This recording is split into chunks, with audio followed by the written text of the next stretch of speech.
Grits and glory. Grits and glory. Every Sunday morning at 9 a.m. Start your day with an awesome feeling with Grits and glory. A fresh new approach to life and living. Grits and glory. It's yours to hold. What is it that you're dreaming about? Grits and glory. Grits and glory. From Atlanta, Georgia, and heard around the world. With your host, Charles Jerone.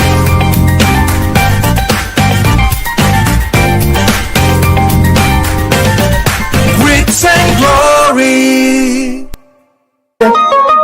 Real, relevant, and revelatory.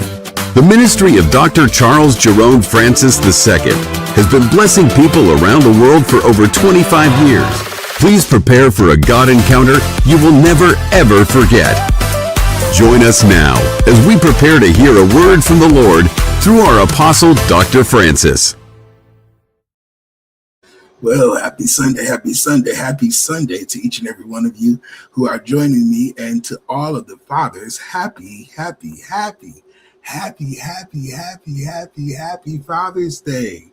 Happy Father's Day to each and every one of you. I'm Charles Jerome, and you have tuned in to Grits and Glory, and I am the leader of the Creative Experience. The Creative Experience is an aggregation full of singers, dancers, models, actors, business owners, you name it, coming together to learn more about themselves and a bigger, better version of the God that we serve. I'm on Sundays at 9 a.m. as you have tuned in just now, and sometimes I'm on at other times. You can catch me at whenever I'm on. If you would just hit that like button and that share button and also the subscribe button, then you won't miss any time that we're on. You'll be able to be a part of that, and I'm looking forward to being able to share with you at any point. Okay, all right. Let's say hello to some people here this morning. Good morning, Bishop Aaron McClary. Blessings to you. Good morning, and happy Father's Day to Michael McCoy as well. Good morning, Tresenda McGee. Good morning, Mommy. Amen. Good morning. As many of you are joining, I'm sure more people will be joining us this morning. I want to quickly, sorry, my eyes itching a little bit. I want to quickly do a shout out to my father. This is a bittersweet day for me in so many aspects, and have been dreading really this weekend, if I be 100% honest. Many of you know my father passed away on my birthday last year. And we buried him on his birthday. And so this is my first Father's Day without my father. Oh man, such a challenge. I must be honest, such a challenge. And if you don't mind, I want to have a little walk down memory lane about my dad. That's my guy. It's my pops. And I love him so much, miss him so terribly. Here he is again, me and my dad again. Miss him so terribly. He was able to come visit me and some of the saints during Thanksgiving a couple of years ago. And that was amazing for me. And I'm so grateful that we had that opportunity. I'm so grateful that I had a father. And so many people don't know their fathers and never even had one. And so I'm so grateful that I had one. I also want to say this is my 7th year without being with my babies. Miss my children. Here they are. And today I wanted to share them with you as well. And my babies and how much they are loved. I want them to know how much they are loved by their father. And I miss them so terribly. But here they are. Some of the sweetest babies ever in life. Some of the sweetest babies ever. All right. So I hope you don't mind me showing you, taking you down memory lane a little bit. Miss them. Here they are presently.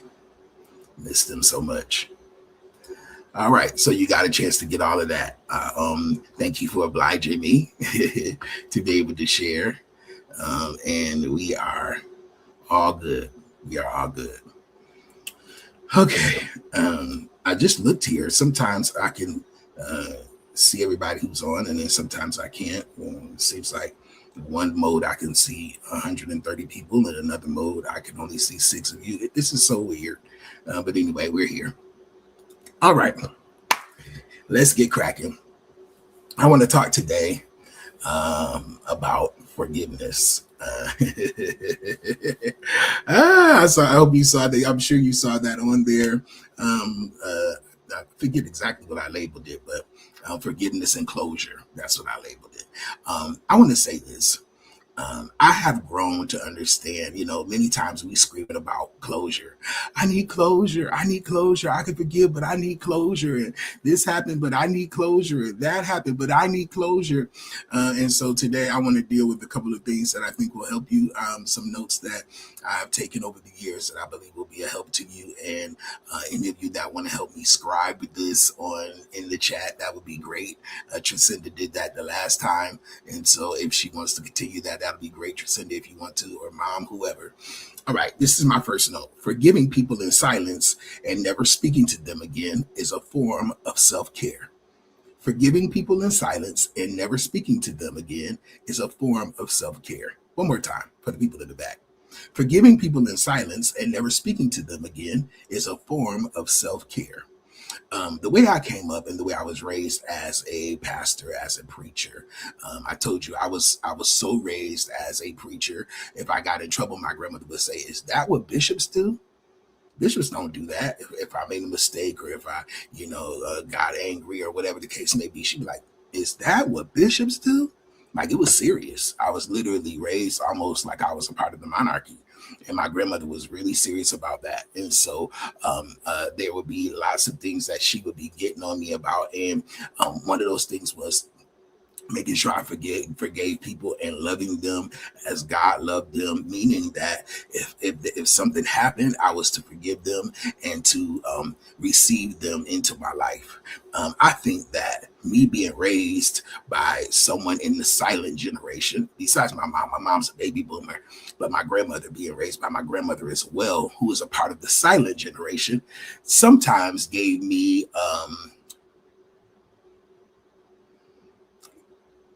as much as it taught me to be great, it also gave me some pieces of me that I had to throw away at some point, that I had to mature and throw away at some point. And one of those things was because it probably wasn't even the teaching that they were trying to teach me, but this is what I gained.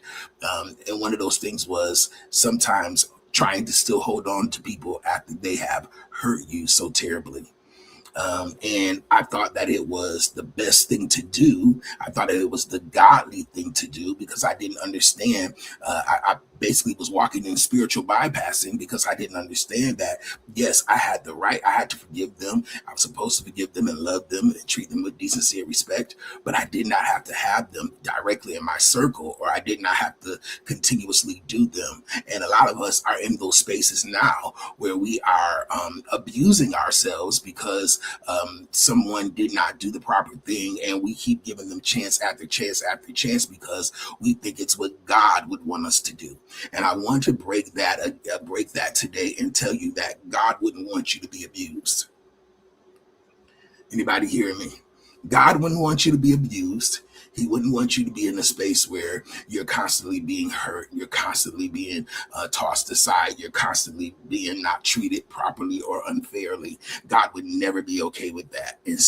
And so, yes, we forgive people, but it is a form of self-care as to never speaking to them again or not needing them to be in your space.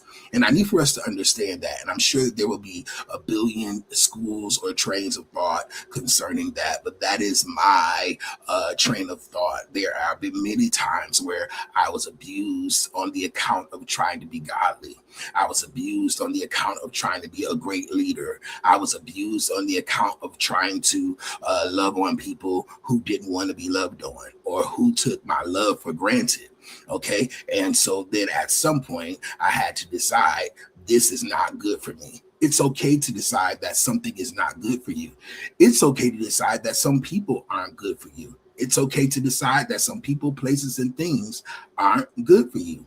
Here's the next thing. Not every situation needs closure. Not every betrayal needs a confrontation. Some of these things, though, do need a decision. One more time. Not every situation needs closure. Not every betrayal needs a confrontation, but a lot of it does need a decision. Okay? And decision is, I'm not doing that no more. The decision is, no, that's not good for me. The decision is, I love you, but I can't do you. The decision is, yes, I can take your call, but the minute that call starts going down to being manipulative, then I need to end the call. Okay. And some of us have not been taught that. We have just been taught spiritual bypassing. Because I'm a man of God or because I'm a woman of God, then I got to take what you're giving me. And that's not necessarily the case. No, I don't have to take necessarily what you're giving me, but I know how to let you know that with the proper love. I know how to let you know that without hurting you in the process. I know how to thank you, Pastor Monique. Good morning. I know how to now have some boundaries that I'm setting in place concerning you because you don't set none.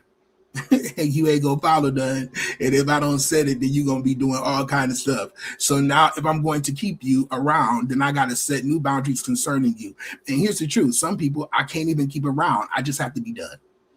Okay. And me being done doesn't mean I hate you. Me being done doesn't mean I don't love you. Me being done doesn't mean I don't care about you. But me being done means I care more about myself. Okay. And how can I love you if I don't even love me? Okay, that could be a problem. So there's that. Forgiveness isn't always reconciliation. Okay, I forgave those who abused me when I was a kid. I was sexually abused when I was a child. Okay, and I forgave those who did. But we ain't on the phone talking every day and we cool and stuff. You know what I mean? Nah. And to be honest, I probably could be because that's how I've always been. But the truth is, would it be good for me? And only I can answer that question. Only you can answer that question. Okay. Freedom comes from letting go of the weight of anger, frustration, pain, and resentment. Okay. We're not forgiving people really for them. We're forgiving for our own freedom. The reason why I decided to forgive those who didn't do me the way I thought that they should do me is because I needed freedom. I did not want to be held in bondage. I did not want to be reviewing what had happened every single day. Okay, I walked in forgiveness because not because of the other person, but because of me. Okay, I wanted to walk in freedom. I no longer wanted to be held down, bogged down by the hurt of what someone else did to me. Okay, and what helped me with that too was I did something to them. I know many of us don't look at it that way. But there's something that you could have done too, right?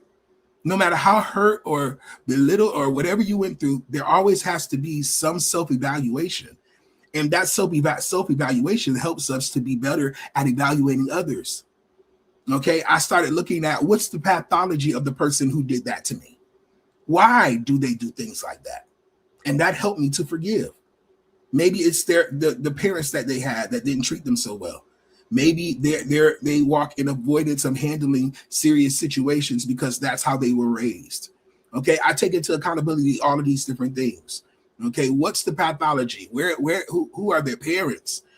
You know, what did they go through? How did they go through it? And when I really sit down and evaluate those things, I understand why you didn't treat me so well. That doesn't excuse it, but I have a greater understanding, and it helps me to walk in forgiveness concerning you. Because once you really nail it all down, we're all just people trying to make it through here. We're all just people on a journey hoping to make it through. And maybe everybody doesn't handle the situation the way you would like them to. Maybe everybody hasn't grown to the level of forgiveness or grown to the level of understanding. Hey, Ernie, hey, Shalonda, grown to the understanding that you have grown to. Everybody has not necessarily amassed the wisdom that you have amassed, but understanding their point of view, understanding why they act the way that they act, or all of those things helps us to walk in forgiveness. At least it helps me. Okay, so I'm sharing today, and hopefully it'll help you. Understanding their background, understanding that some people have mental illness that they can't help. Okay, And understanding in these ways, catch this, in these ways, understanding that I'm the safe space. And because I'm the safe space, there are people who are around me who may dump on me, who may trauma dump on me because I'm the safe space. Not because they mad at me, not because they hate me, but because I'm safe for them to be emotional. And so, which leads me to my first real note, and that is, you must walk in discernment to walk in forgiveness. Forgiveness requires discernment. Forgiveness requires discernment. How do I handle this situation? Because every situation you can't handle the same. I know we work in this blanketed society, but every situation is not the same. So how do I handle this person based on what I know about them? How do I handle this person based upon our history? How do I handle this person based upon the discernment that I have at this moment? That person may have a drinking problem, but is drinking them? So now I have to submit and ask God, how do I handle them and where do I place them in my life? All right. Forgiveness doesn't mean giving someone a seat at your table again. Okay, I've always said this. Catch this. God does two things with tables. Okay. He prepares them and he turns them. Apostle, where do you get that from? Psalms 23 says he prepares a table before me in the presence of my enemies. Okay. And so if there's no enemies, there can't be a table. That's what I heard people say. I don't know if that's necessarily true, though. There could be a table and we could all sit at it, not as enemies, but as a person who understands. Even now, I have many people who think that they're my enemy because they said things about me that they can't take back in the heat of the moment, whether they were blackmailed, whether they were, manipulated, whether they wanted to get me back because they didn't like the way I handled something or I did whatever. And so I know a lot of them are sitting up at night trying to figure out, when am I going to strike? But I'm not there because I understand their pathology. I'm a real leader. I'm a emotionally matured person. Okay. And so I understand that you were too weak.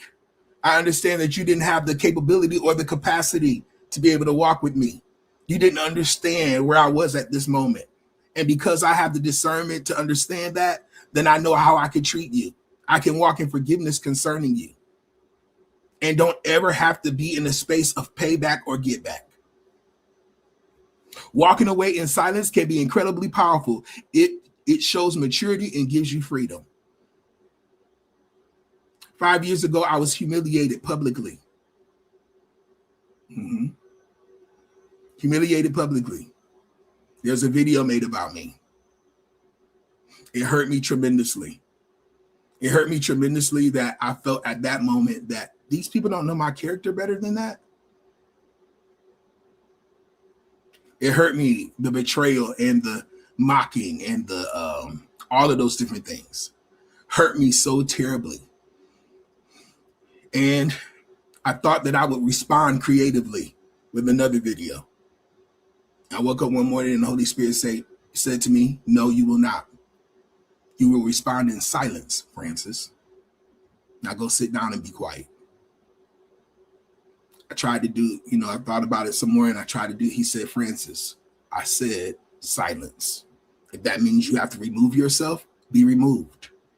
Because I said silence.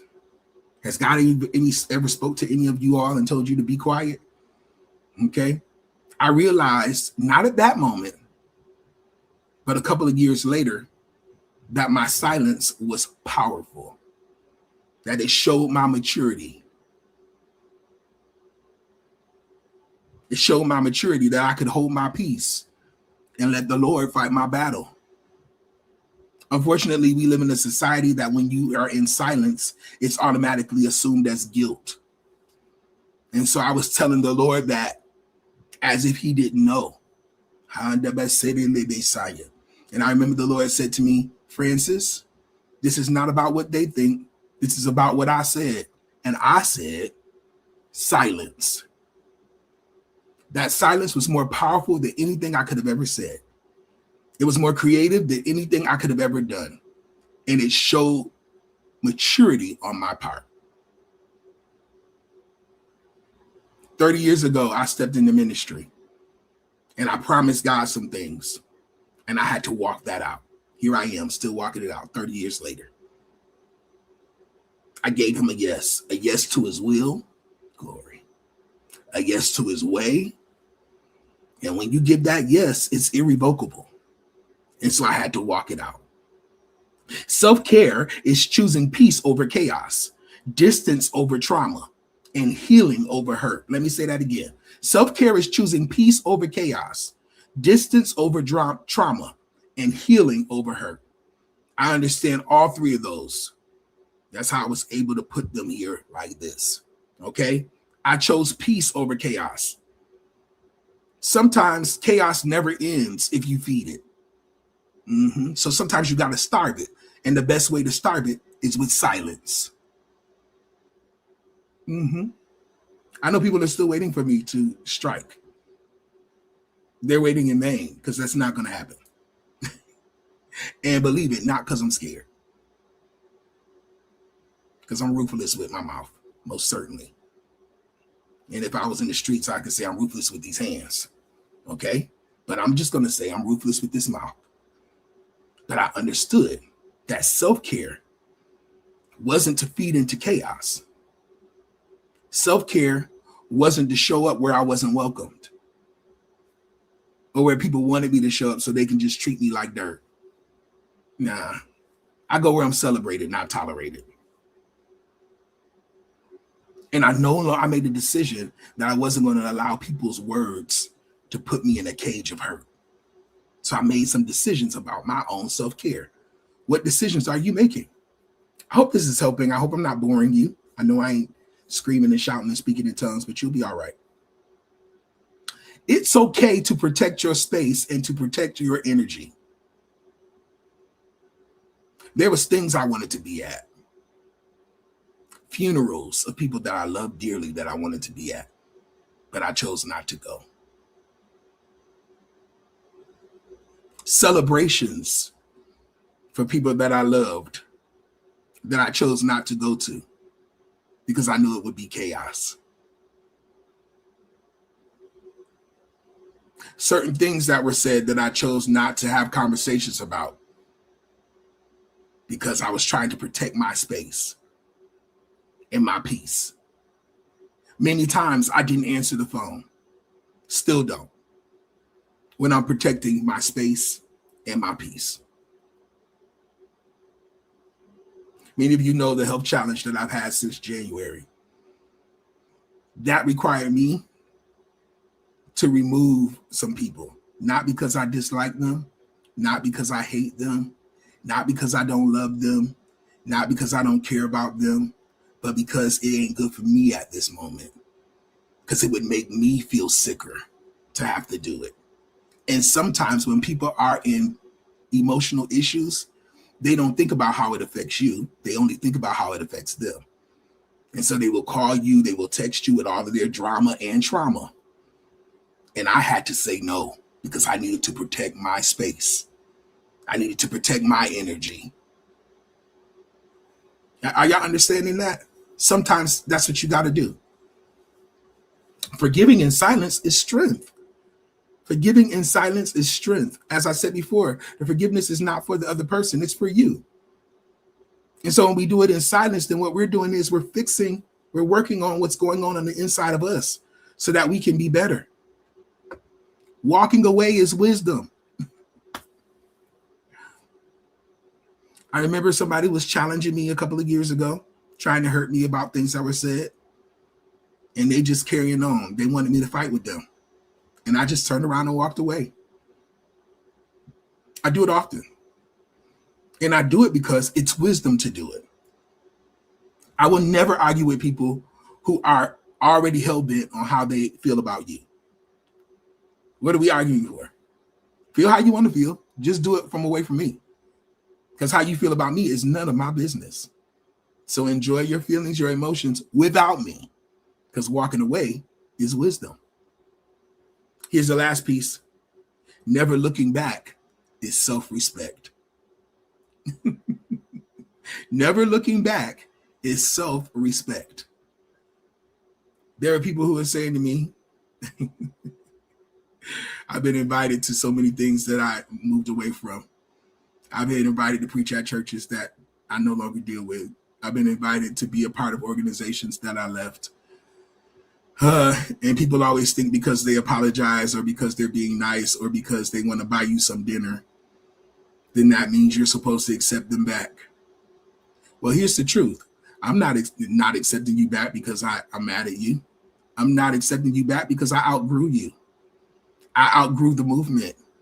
I outgrew what it is that you're doing. And it doesn't work for me.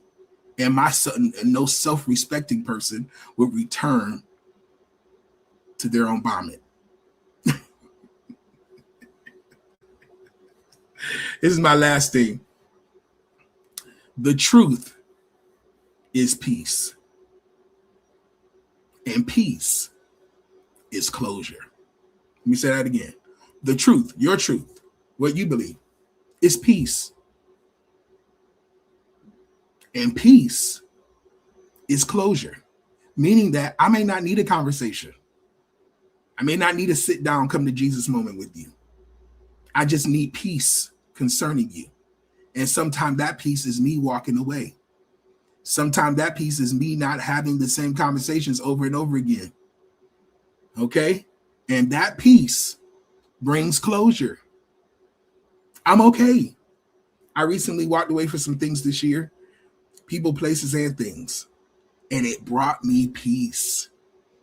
It gave me closure. I want to say this in my closing today. Be careful with people who always want to share with you all of the flaws about you or what they believe are flaws concerning you. Most times when people are like that, it's because they're unhappy with themselves. And so they project that same energy onto you. You should choose peace. I had to tell the person about a week or so ago, they called me and I love this person.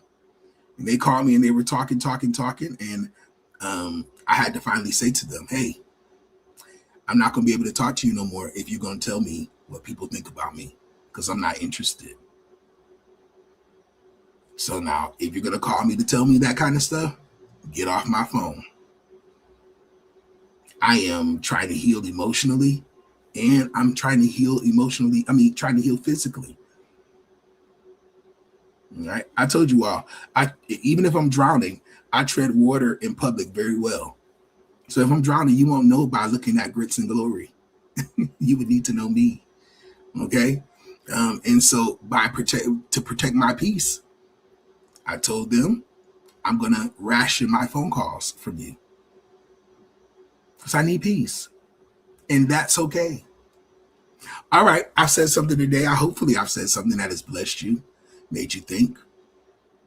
For those of you who came on later or whatever, I want to say again, happy Father's Day to each and every one of you.